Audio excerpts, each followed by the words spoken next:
Hey there, it's Kelly from Kelly's Astrology here. I'm an astrology teacher and consultant. I've been in practice for more than 15 years, and I'm here to help you understand yourself and the people around you through using astrology.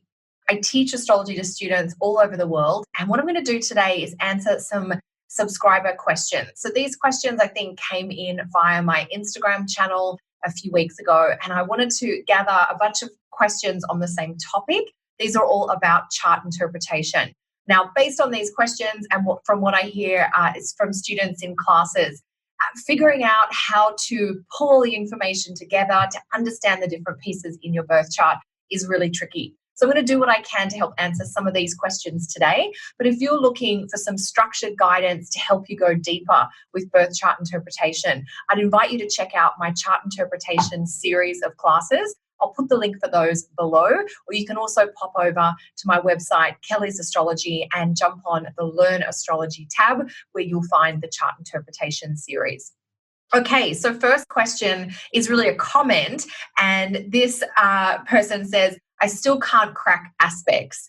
I totally get it. I've been saying for years that the topic of aspects in astrology really sorts out the serious student of astrology from someone who has more of a passing interest. Trying to not only identify and understand what an aspect is in the birth chart, but also interpret the aspect is something that does take a lot of practice. Now, identifying aspects, things like, do I have Venus square Saturn or do I have Mars conjunct Uranus? That's the first piece of the puzzle.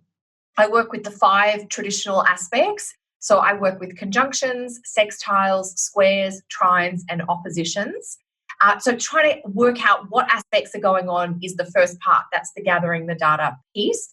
But the second part, which is arguably the more important piece and the one that takes a bit more practice, is interpreting the aspect. So if you're trying to figure out aspects, use your software program that's available today. Get a list of the aspects or use the Aspectarian to tell you what aspects are happening in your chart, and then see if you can try and interpret them.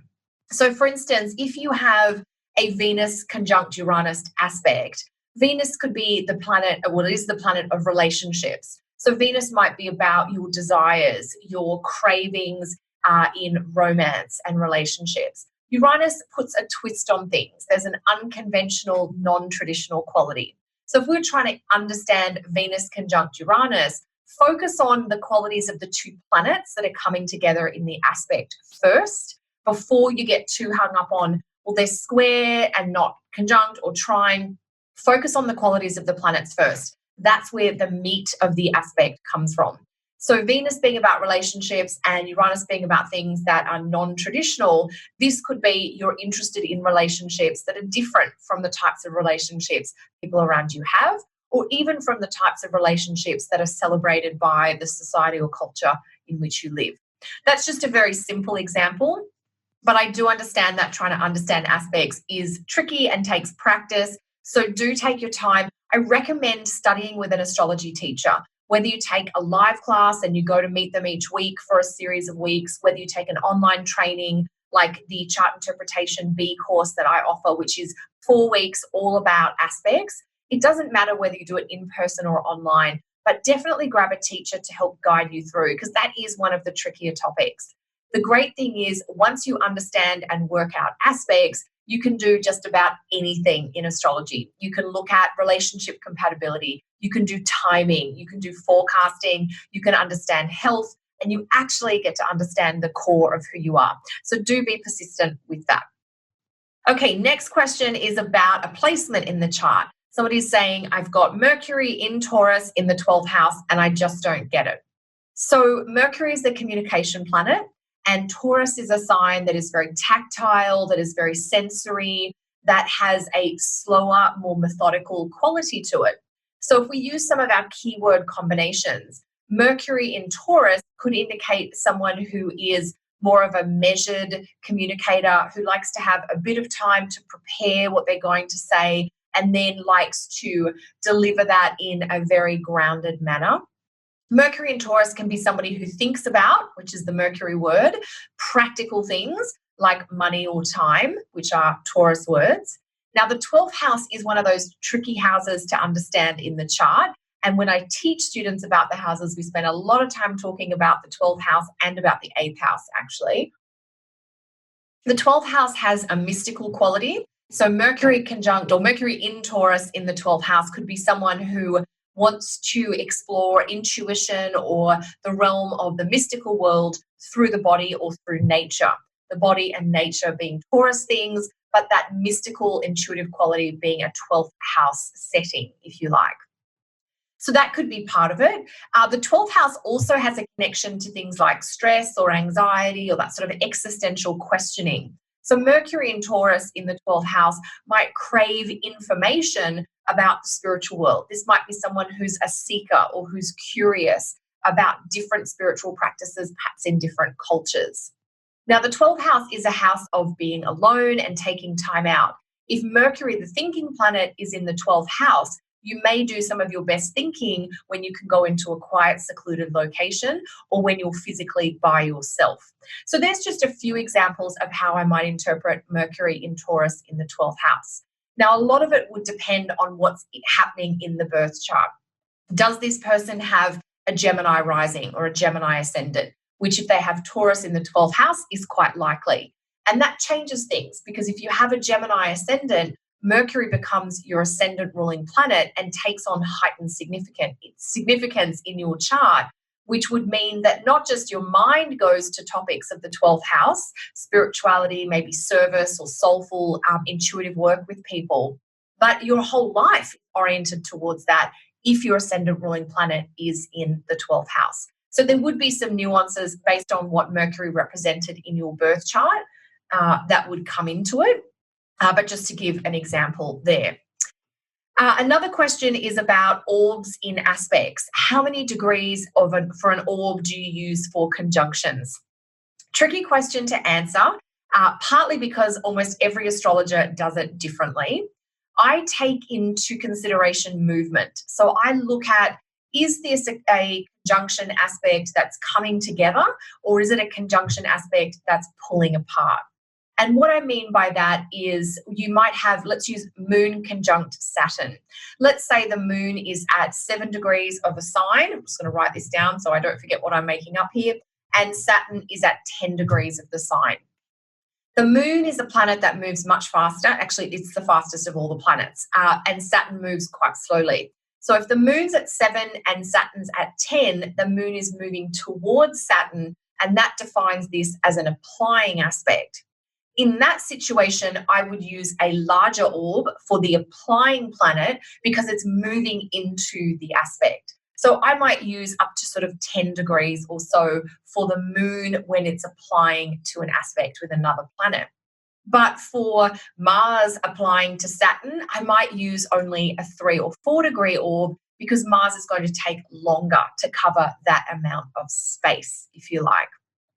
So that's a little bit of how I would, I would use a slightly wider orb for a faster moving planet or an applying aspect, and I would use a smaller orb for a slower moving planet or for an aspect that's separating.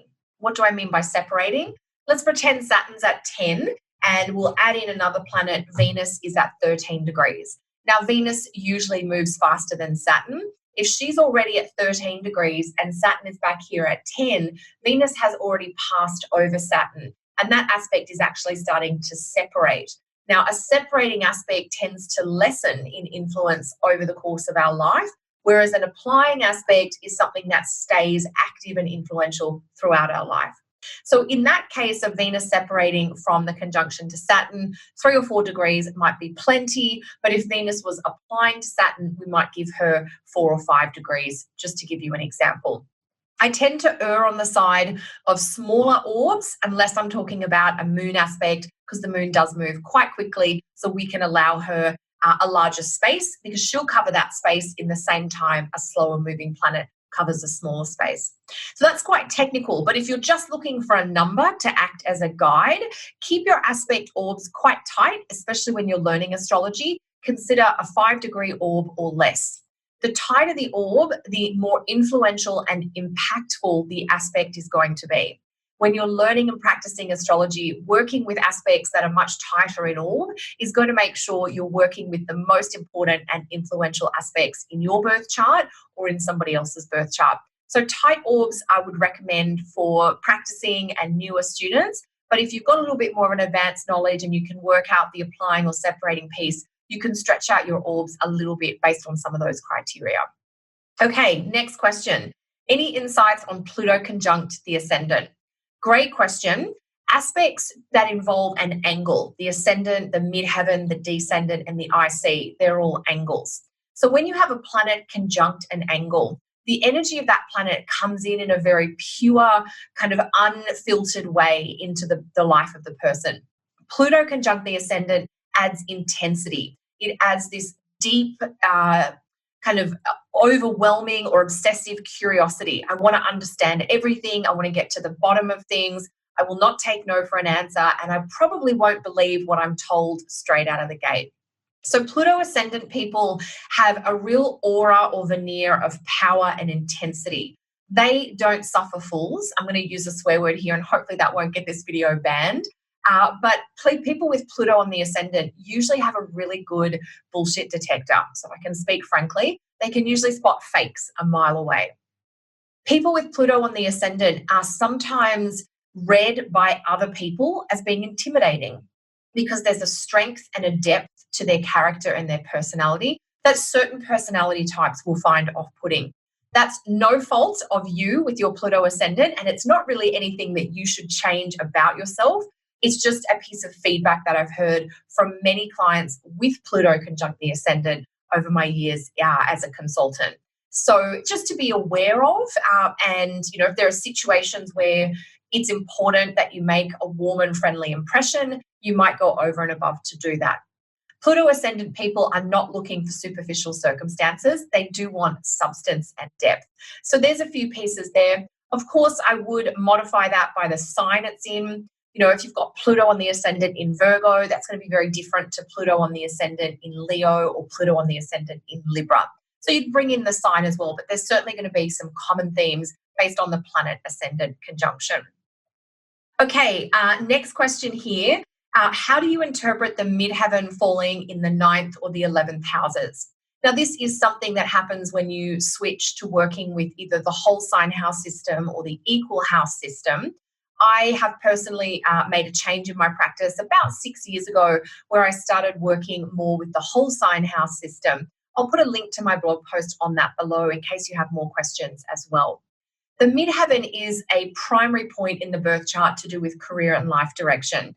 And those topics stay with the midheaven regardless of the house that it falls in. So if the midheaven in your chart falls in the 9th house, it's going to tell us that the topics of the 9th house are going to be connected to career for you. Now, the 9th house can be about academia, it can be about publishing and teaching, it can be about international and global events or topics. And the 9th house is also our wisdom, not necessarily religion, but wisdom from a divine or higher knowledge perspective. If your midheaven falls in the 9th house, one or more of those topics is likely to be a huge feature in career for you. If your midheaven falls in the 11th house, the topics of the 11th house become important around career. For instance, the 11th house is about community. It's about collaborations. It's about work that connects with a larger group or a larger segment of the population than just doing things for you. Off the top of my head, an example of someone who has their MC in the 11th house, Oprah Winfrey. She's a Sagittarius ascendant and Libra MC in the 11th house. And a huge part of her work, of course, is doing these air things, Libra, talking, communication, that type of thing, but with large groups of people. So pulling together a community of like-minded people. So midheaven in the 11th, that's an example there for you. So I've been able to answer just a few questions here today. Hopefully this is helping you on your journey studying astrology. If you have questions that you would like me to answer in a future episode, pop them in the comments below. As I mentioned, I do teach astrology, and if you need someone to kind of hold your hand and guide you through the sometimes overwhelming world of birth chart interpretation in astrology, I hope you'll try one of my courses, which are listed below. For now, take care, and I look forward to seeing you in class soon. Bye for now.